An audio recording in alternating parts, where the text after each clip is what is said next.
how's it going? I'm IlaGolden and welcome to my vlog.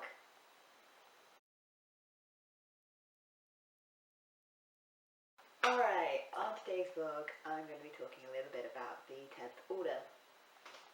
I think I've sort of decided that this is just going to be a brief introduction to what the 10th Order is, and I may or may not do more detailed vlogs in the future on particular gods or particular aspects of the religion.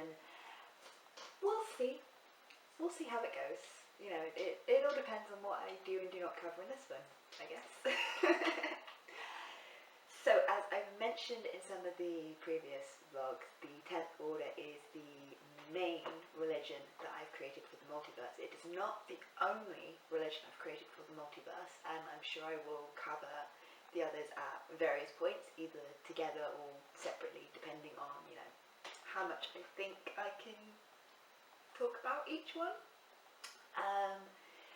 So the 10th Order was probably the first of the religions for the multiverse that I created. I started creating it as a teenager, sort of 15, 16 I think was when I first started creating the ideas surrounding the 10th Order, and you know, I would say it's not heavily influenced by the ancient religions like, you know, the Greeks, the Romans and the Egyptians, but there's definitely influences there. So I wanted a religion with multiple gods. I knew that because, you know, the Adrian culture itself is supposed to be ancient, and more ancient cultures appeared to have multiple gods rather than singular gods, so it just made sense for them to have multiple gods.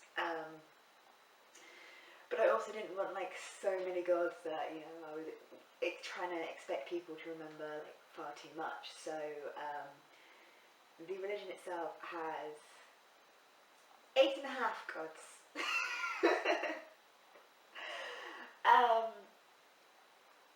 Or 9, depending on how you look at it.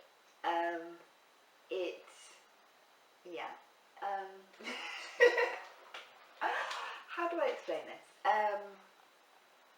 Okay, so you have the 7 gods who are the children of the 3 mistresses.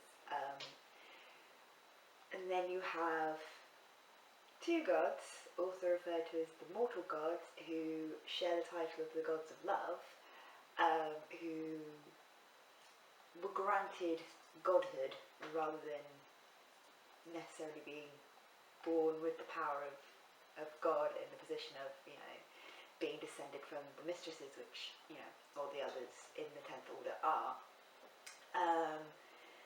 They're counted as being 1.5 rather than 2, because officially speaking the gods only wanted one of these mortals to join them and to basically make enough changes to the religion at the time that they could save the Chaosen, save the Chaosen people from themselves and from destruction, and thereby cause the evolution of the Adrains. But because of circumstances, the second of the gods, the lover of the first, bound them together, so it became impossible for them to sort of be separated in death. Which meant that even though one of them is considered the sort of the one in the true god position, they are both respected as being in that position, so they kind of share it, which is why it's the, you know, usually referred to as the 8 gods of the 10th Order, sometimes referred to as 8.5 gods, and very rarely the 9 gods. Usually people just say, you know, it's 8 gods, you just class those 2 as being the same entity because reasons. So with the 7 other gods, in much the same way as a lot of the multiple god ancient religions do, there is incest in their general line and creation. So I mentioned in the mistresses, the read in on the Mistresses and the Regina, the origin vlog, that the first child was, the son of her and Wyn. His name is Set. Spelt the same as the Egyptian god Set, but a completely different guy. You can see influences.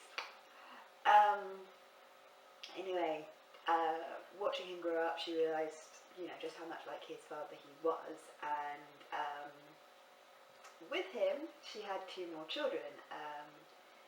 Du, who is the sun god, and Sta, who is the moon god.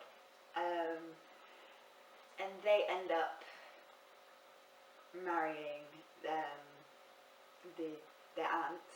So Du marries the face of friendship, and Sta marries the pure, and they each then have 2 children. So from Du and the face of friendship, you get Pida, goddess of the sea, and Mauve, goddess of earth. And from Sta and pure, you get Frey, god of the sky, and other things. He has a lot more titles than some of the other gods. And Nai, god of death, and eventually god of evil. So with the birth of each one of them, that's when you sort of get the next order, which again I briefly touched upon in the first, in the Origins vlog. The idea that the orders are not completely sure what defines each one, but I know it sort of coincides with the birth of each new god, as it were, and that's to do with, as they sort of come into existence, the elemental powers, the elementals, which I mention and talk about in the vlog on power, they basically become recognised, and the god who is born as that is becoming recognised also has a high affinity for that power and that ability, and they sort of become the ruler of that power and ability, which I mentioned a little bit in the O'Drain vlog. The idea is that, if you have an affinity for a particular type of elemental, then you have a particular affinity, and you worship a particular god, and it's because that god is considered the ruler of it, and they consider the ruler of it because it became recognised with their birth, and they have a strong affinity for it themselves. So Sta, who's the king of the gods, by the way, didn't mention that before, he has an affinity for Elta, so lightning. As most your king of the gods do. So Du, being the sun god, is Flera, fire. Sta, being the god of the moon, is Vraina, so the aura powers, which do and don't make sense depending on how you look at it. Then, Pida is obviously Way, which is water, and Mauve is Gara, which is earth, naturally. Frey is Erna, which is air, and Nai is Slee, which is ice. So yeah, it all filters through and sort of makes sense. And as I said, the birth of each of these gods comes in new order, so they've not been all born at the same time. They've sort of gradually come into existence. And then the birth of the 10th order is the ascension of the gods of love. And as I said, they start as mortals. And around this time, the Strek ability is sort of starting to make an appearance, and they both have an affinity for it. And it sort of is what connects them together. And I have written their full ascension story. It's quite good. If I do say so myself. Not published yet. Needs some work. But it is, essentially a love story, which isn't something I write very often. But it's about the development of their relationship. It's about, how you can clearly tell that one of them has been chosen, but their bond and their connection and everything between them is so powerful and so strong that, when circumstances sort of culminate in one of them being murdered, the other one is so devastated and can't imagine their existence without their, the love of their life, that they, magically link themselves to them using a particular spell and ascend together. And because of that, instead of gaining one god of love and bringing in the 10th order with, officially just 8 gods, they end up in this situation where they have a 9th god, which they don't really count as a separate god.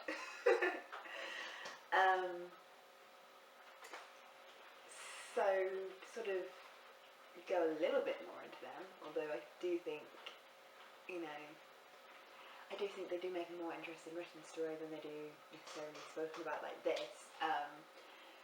But they are both male, and their names are Peri and Setu. And part of the reason for that is because I think, why not? Why shouldn't my gods of love be gay? And in love. And I like their relationship. It's built on, a strong foundation. There's a lot of love and trust and respect between them. And because they have now been together for so long, so, obviously the ancient era, and now, a lot of the stuff that I write is more in the modern era. They've withstood the test of time. It's like, it's like the greatest love story ever told. She says. So yeah, I went a bit more into detail than I necessarily thought I would. 10th Order, as I said, gets its name from the fact that there are 10 orders of power, and when the final order of power is recognised, that's when it becomes the 10th Order.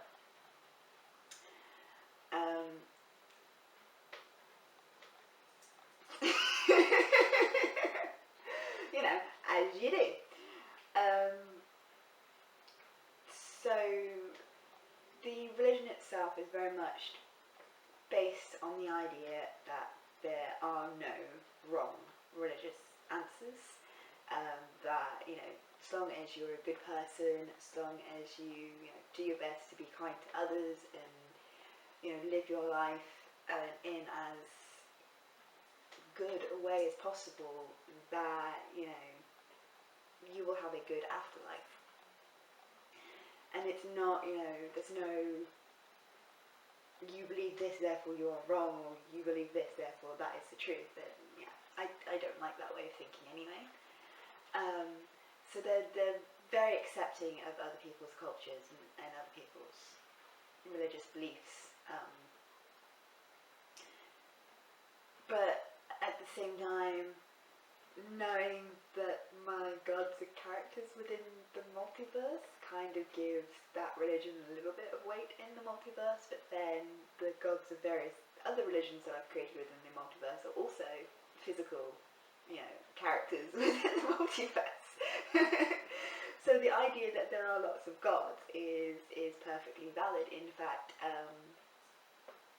the definition of what makes somebody a god within the multiverse isn't so much having the power of a god, or having the bloodline that descends you from gods, but it is having people worship you and having people decide that you are a god. You are only a god because society has decided that you are a god. You are not a god because you wish to be the god, and you're not a god because you're powerful enough to be a god. You are a god because society has decided that you are a god. Which is kind of weird when you sort of couple it with the way the 10th Order has sort of come into being, come into its own creation. Because in a lot of ways you're kind of like, well, is it true of that religion as well?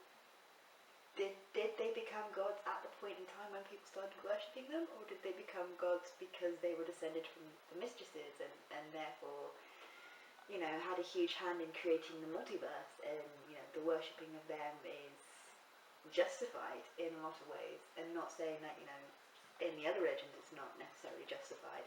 It's justified for different reasons,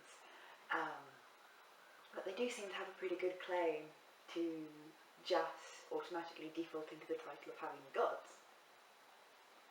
But if nobody was worshipping them, they wouldn't be gods. They are still only gods because they are being worshipped and because they have the 10th order built around them. So yeah, this is less about the 10th order at the moment and more about how I define religious beliefs within the multiverse.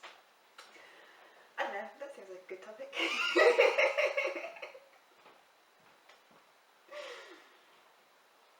I think, see, I'm in two minds as to, if I were in my multiverse, would I be a member of the 10th order, or would I follow one of the other religions that I've created? I think, because I know I want to be Silconian, I know the Silconians do follow the 10th order. In fact, they quite often have the fuller title of Silconius Macarian Othraean, because Othraean just means somebody who follows the 10th order. Yeah, I do think that I probably do lean a little bit. If I were in my multiverse, I'd probably lean towards the 10th order a little bit, but at the same time, not 100% necessarily, because I'm not an overly religious person anyway. And although all the religions that I've created give you the freedom of not being particularly religious, certainly in like the modern era, yeah, I think that's kind of my thoughts on it, that it's probably one of the two that I'm most likely to follow, but I probably wouldn't be strictly practicing it. As you do. Anyway, I think I've covered about all I want to at this point. I think I'll probably go back, and I know I sort of spent a little bit of time talking about the gods of love more than anything else, and then the nature of religion within the multiverse, which is a little bit off track. But I think at various times in the future I'll probably go in a little bit more depth with some of the gods, and some like religious practices that surround the 10th order a little bit. But I think for now that I've babbled on for quite long enough. This is a bit more of a rambly one today, and I know I do those occasionally. That's okay. Just what I'm like. Anyway, I think I want to change tacks a little bit for the next one, because I have mentioned in previous vlogs that I am a fangirl, and I do like fan things. I think for my next one, for my next vlog, instead of talking about my own work and my own creative influences and my own inspirations and ideas, I think I just want to be a fangirl and talk about some of the things that I'm into and some of the things that I like. Consider it, an influences part 2, if you like, but without me trying to justify how these things are influencing my work, which I found very difficult to do, and give me a bit more of an opportunity to actually talk about the things I like, so you can get a better idea of, maybe how things influence my work without me having to try to explain it. As I said, it might be a bit of a weird topic, but I think it'll be quite fun and exciting, and you'll learn a lot about me and who I am as a person. Yeah, sounds like a good idea. Anyway, I hope you've enjoyed this one, despite it being very rambly, and I will see you next time. See ya!